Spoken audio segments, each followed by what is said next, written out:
강프로입니다. 자, 삼성중공업 봅니다. 자, 삼성중공업이 오늘 장 초반에는 조금 강하다가 보합권에서 끝났습니다. 아쉬워요. 자, 근데 제가 계속해서 말씀드리죠. 삼성중공업은 강한 조건을 모두 다 가지고 있다고. 물론 시장의 주도주가 되진 않습니다. 뭐 시장을 이끌고 갈 수 있다. 그건 아니에요. 그건 아닌데 삼성중공업이 강한 이유는 가격이 먼저 반영하기 때문이라고 제가 누차 말씀드렸죠. 근데 오늘 약간 조금 삼성중공업의 모멘텀이 없었던 부분이 해소가 됐습니다. 그게 뭐예요? 현대마린솔루션, HD 현대마린솔루션. 현대마린솔루션이 상장을 했고요. 그 상장을 하는 과정에서 공모가가 한 83,000원인가 아마 그래요. 여기 보시면 여기 83,400원이네요. 83,400원에 공모 확정이 됐고 실제 공모 희망밴드 최상단이에요. 그러니까 굉장히 인기가 있었다는 거죠. 이렇게 인기가 있는 그 조선 관련된 내용이 인기가 있는 건 왜 그럴까요? 아니 공모는 경쟁을 해서 이 공모가가 산정이 되는 거예요. 근데 여기 보면 최저 희망 밴드에 되는 게 아니라 최고 희망 밴드에 걸렸다는 거죠.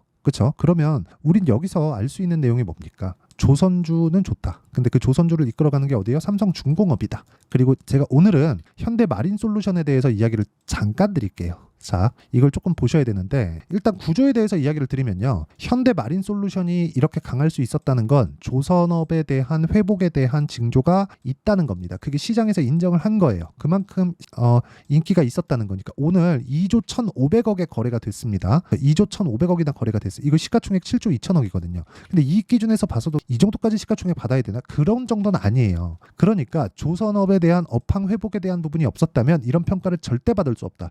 여기서 반토막을 쳤을 때 청약 들어온 거, 저 공모 들어온 것만 보더라도 반토막 치면 그냥 7조 잡고 3조 5천억이잖아요. 이 정도 평가를 받은 것만으로도 굉장히 좋다. 왜 그런 줄 아십니까? 현대마린솔루션은 AS 센터예요. AS 센터. 자, 그러니까 쉽게 이해를 하시려면 현대자동차에서 블루엔즈 있죠.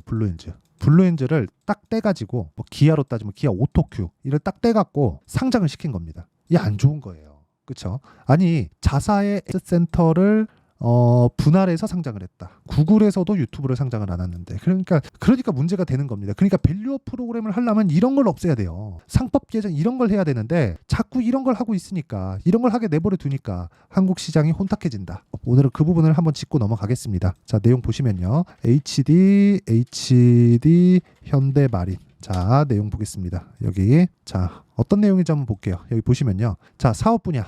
자, 내용 볼게요. 선박 부품 서비스. 선박 부품 기술 서비스. 그렇죠? 여기 LTSA는 여기 고객 맞춤형 부품 서비스 제공. 그렇죠? 부품도 만들어 준다. 그러니까 이거는 기성품이긴 하지만 차 같지 않잖아요. 그렇죠? 한번 고객사가 영원한 고객사를 만들어야 되잖아요. 그렇죠? 그래서 HD 현대중공업에서 떼서 나온 겁니다. 그러니까 이건 그냥 현대중공업 안에 있어야 돼요. 그러니까 현대차에서 진짜 모비스 상장시켜 놓고 블루엔진 따로 이게 마찬가지예요. 그런데 모비스 같은 경우에는 약간 조금 이 모비스만의 무언가 사업 모델이 있죠. 그런데 물론 이제 거기서 이제 대부분의 매출이나 그런 건 현대차 부품 이런 쪽으로 들어가지만 기본적으로 뭐 블루엔진이나 그런 부분 서비스 센터에 대한 부분은 없잖아요. 그래서 제가 이야기를 드리는 겁니다. 물론 이제 이걸 상장함으로 인해서 뭐 시장에 대한 부분 뭐 그런 부분이 뭐 좋아지는 부분이 있겠지만 기본적으로 여기 뭐 부품 제조하고 뭐 기술 서비스하고 뭐 이런 부분이 있다. 그렇죠? 뭐 기술 서비스 여기 고객들의 요청에 따라 전 세계 어디 HD 현대에서 공급된 모든 선박 및 장비들을 대상으로 완벽한 기술 서비스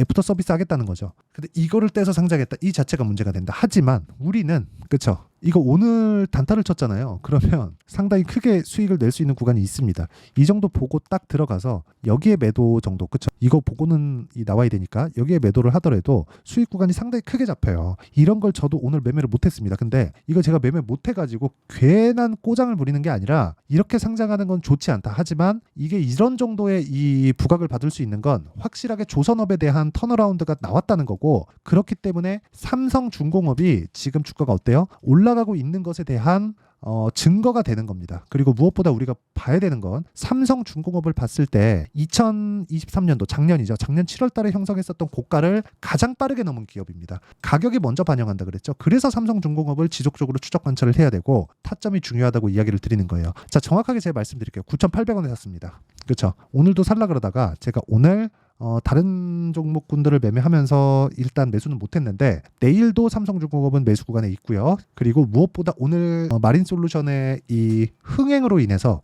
조선업에 대한 회복기를 탔다는 것에 대한 내용이 그냥 뭐 확정이 됐다. 그 정도 보시면 될 것 같습니다. 하지만 삼성중공업의 이 꾸준하게 내가 수익을 볼 수 있는 환경을 만들어 가기 위해서는 철저하게 타점을 잡아가는 게 정말 중요하고 그 타점에 대한 부분은 내가 언제 매수하는지 이해하는 게 중요하다. 그래서 제가 실제 사례를 보여드리겠습니다. 자, 내용 보시면요. 자람테크놀로지 어때요? 매수하는 구간에서 올라간다. 이렇게 보면 뒤에 있으니까 작아 보이죠? 쭉 해가지고 여기까지 딱 보면 이런 상황에서 매매를 이어가야 된다는 겁니다. 그리고 다른 내용들도 있습니다. 오늘자 같은 경우에 내용 보면 5월 8일 HB테크놀로지 유리기판, 삼성중공업 지금 말씀드렸죠. 그리고 TLB 어떻습니까? 이런 식으로 보면 종목군들이 자 삼성중공업 어때요? 모두 다 신고가 구간에서 매매를 한다. 그렇죠? 여기서 제가 4.5% 손절을 했지만 올라가는 구간에서 다시 매수했다. 이런 부분을 지속적으로 만들어 가야 돼요. 손절 안 하면 안 됩니다. 손절해야 돼요. 위험 관리해야 돼요. 그렇죠. 쓸데없이 물려있는 그 장기간의 기간을 만들지 마세요. 물론 매매하는 과정에서 2주 정도를 기반으로 잡지만 2주 이상 조금 더 늘어날 수 있고 오차 범위는 존재합니다. 근데 이 오차 범위를 감안하더라도 내가 꾸준하게 보유할 수 있는 환경 그리고 새롭게 매수할 수 있는 환경을 갖춰놓는 게 중요하고 그런 부분을 제가 여기 소통방에서 10억 만들기 프로젝트를 진행하고 있다는 겁니다.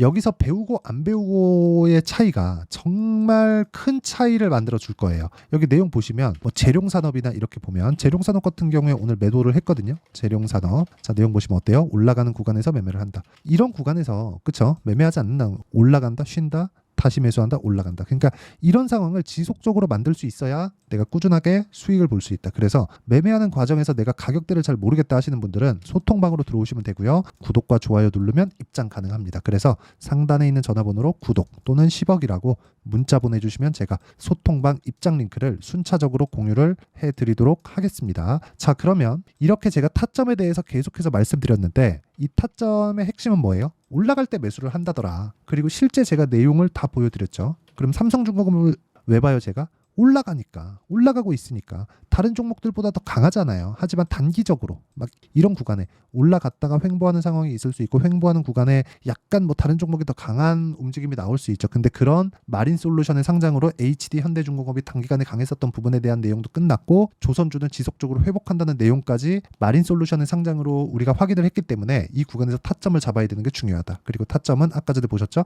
전체적인 내용은 소통방에서 공유하고 있으니까 상단에 있는 전화번호 확인해서 구독과 10억 뭐 둘 중에 하나 문자 보내주시면 제가 알아듣고 입장 링크를 공유해 드리도록 하고요. 그리고 이렇게 가격대를 잡는 거, 이 가격대 원리에 대한 부분은 여기 삼성중공업의 단기 보유 전략 그리고 삼성중공업의 실시간 타점을 제가 문자로 공유를 해 드리도록 할 테니까 구독과 좋아요 눌러주시고 상단에 있는 전화번호로 삼성중공업이라고 문자 보내주셔도 되고 뭐 아니면 중공업이라고 문자 보내주시면 제가 알아듣고 내용을 공유해 드리도록 하겠습니다. 내용 정리하면 그렇습니다. 주식시장은 미래가치를 반영한다. 그래서 올라가는 놈이 추가적으로 올라갈 수 있다. 왜? 올라가는 놈이 먼저 호재를 가지고 있는 종목이니까. 근데 조선주에서 가장 먼저 올라간 게 어디예요? 삼성중공업이다. 그렇죠? 그러면 지금 횡보하고 있는 약간 좀 지루한 구간이 있는데 이 구간을 적절하게 넘기는 게 중요하고 이 구간을 넘겨내야지만 내가 꾸준하게 수익 볼 수 있는 환경을 만들어낼 수 있다는 겁니다. 그리고 이런 내용을 이해했을 때 어느 정도 성과가 나올 수 있는지 그리고 어떻게 분류를 해야 되는지 그 내용에 대해서 제가 다 이해를 시켜드리도록 할 테니까 영상 끝까지 시청하시고요. 모든 분들이 성공 투자하셨으면 좋겠습니다. 자, 24년도가 돼서도 시장은 여전히 어렵습니다. 자, 근데 시장은 항상 어려울 거예요. 앞으로도 계속해서 어려워질 겁니다. 자, 근데 제가 매월 대시세 종목을 구독자분들에게 공개를 합니다. 자, 내용을 보면 12월 달에 실제 공개를 했었던 강프로의 대시세 종목에 대한 내용인데 대기업을 상대로 안정적인 매출 구조를 가지고 있고요. 그리고 현재 주요 거래처는 삼성전자, 인텔, 하이닉스, TSMC 해외에 반도체 관련된 기업이라는 걸 알 수 있죠. 그만큼 1월 달에 제가 보고 있었던 종목은 반도체 관련주라는 걸 알 수 있습니다. 공개를 해드리면 이 내용입니다. 여기 어보브 반도체 그쵸 실제 제가 거래한 내용을 공개를 한 거고요. 수익에 대한 크기를 보면 공략한 시점 제가 가격대를 함께 공개를 해드렸는데 공략한 시점부터 21%의 수익 마감이 된 것을 확인해 볼 수가 있습니다. 자 근데 지금도 마찬가지입니다. 지금은 어떤 이슈가 있을까요? 2월 달에 발표한다는 기업 밸류업 프로그램이 있죠. 근데 그걸로 인해서 지금 2월 달에 발표한다고 이야기가 나온 상황이고요. 무엇보다 우리가 생각해야 될 내용은 한 가지입니다. 어떤 이슈나 그리고 어떤 뭐 상승할 수 있는 내용으로 인해서 주가가 올라가는 것은 맞죠. 하지만 가격이 먼저 반영한다는 걸 반드시 알고 있어야 되고, 그런 내용에 대한 파악이 되었을 때, 그쵸? 여기 어부부 반도체처럼 21%, 그쵸? 대략 3에서 4일 동안 20% 이상의 수익을 먹을 수 있고요. 그리고 여기 HLB 같은 종목처럼 대략 일주일이 채 되지 않는 기간 동안 30%의 수익을 낼 수 있습니다. 자, 그러면 답은 나왔어요. 재료에 대한 부분보다 중요한 게 가격이다. 자, 근데 지금 시장에 쏠려 있는 게 뭐죠? 2월 달에 발표하는 기업 밸류업 프로그램에 대한 내용이죠. 자, 그러면 우리가 이쪽에다가 지금 집중을 해야 될까요? 그 내용을 한번 보겠습니다. 기아차의 차트를 보면요. 1월 24일 날 정부단에서 입김을 불어넣은 이후에 시세가 강하게 발생한 것처럼 보이지만 애초에 12월 달부터 신고가를 달성했다는 걸 확인할 수 있습니다. 자, 그러면 우리가 스케줄을 따져봤을 때 우리가 어디를 봐야 될까요? 4월 달 총선을 봐야 됩니다. 드디어 때가 온 거죠. 4월 달 총선이 끝나면 그 뒤엔 뭐가 있죠? 대선 전국으로 들어갑니다. 그러면 우리는 4월 달 총선부터 시작해서 대선까지 이어질 수 있는 종목을 찾는 게 정말 중요합니다. 그게 정부 정책의 방향과 그리고 스케줄에 맞춰서 가는 거예요. 정치적인 상황에 따라서 주가가 움직이는 걸 우리는 수도 없이 많이 봐왔기 때문에 스케줄에 맞춰서 가는 게 지금으로서는 답이 될 수 있습니다. 그리고 무엇보다 어느 정도의 시세를 내는지 그 첫 번째 단계인 상황을, 그쵸? 제가 12월 달 밝혀드렸었던 대시세 종목으로 이미 공개를 해드렸기 때문에, 그쵸? 어떻게 제가 매매를 했는지까지 다 보여드렸습니다.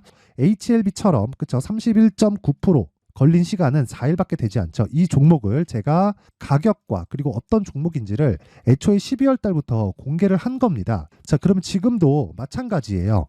앞서서 제가 말씀드렸었던 23년도에 했었던 여러 가지 종목들이 있죠. 한미반도체 같은 종목들도 여기 소통방에서 모두 공개를 해서 실제로 10,000원부터 60,000원까지 상승한 내역이 있고요. 왜 공략을 했는지를 제가 다 공개를 해드렸습니다. 근데 지금도 마찬가지라는 거죠. 정부 정책의 방향에 맞춰서 또는 선거 스케줄에 맞춰서 매매를 이어가야 될 때가 됐고요. 제가 총선 관련된 큰 시세가 나올 수 있는 대시세 종목을 준비를 해놨습니다. 길게 말씀드리지 않겠습니다. 모든 종목들은 신고가를 달성하면서 대시세 준비를 하게 되고요. 신고가를 공략했을 때 내가 시장에 주도주를 잡을 수 있는데 지금은 총선에 집중하는 게 맞다. 그래서 총선 관련된 그리고 대선까지 이어질 수 있는 종목을 준비를 해놨는데 지금부터 준비를 하셔야 나중에 고가에 올라가서도 꾸준하게 매매를 이어갈 수 있습니다. 자꾸 막 손절하고 매매하는 과정에서 너무 어렵다 하시는 분들은요. 이 종목 딱 받아가서 큰 수익 내셨으면 좋겠고요. 이 종목은 상단에 있는 전화번호로 대시세라고 문자를 보내주시는 분들에 한해서만 제가 총선 그리고 대선까지 이어질 수 있는 종목을 공개해 드리도록 할 테니까 상단에 있는 전화번호로 대시세라고 문자를 보내주시고요. 그리고 구독과 좋아요 꼭 좀 부탁드리겠습니다. 시장은 정말 어렵습니다. 자, 그래서 모든 분들이 성공 투자하셨으면 좋겠고요. 기본적으로 가격에 대한 파악을 하면서 큰 수익을 내셨으면 좋겠습니다.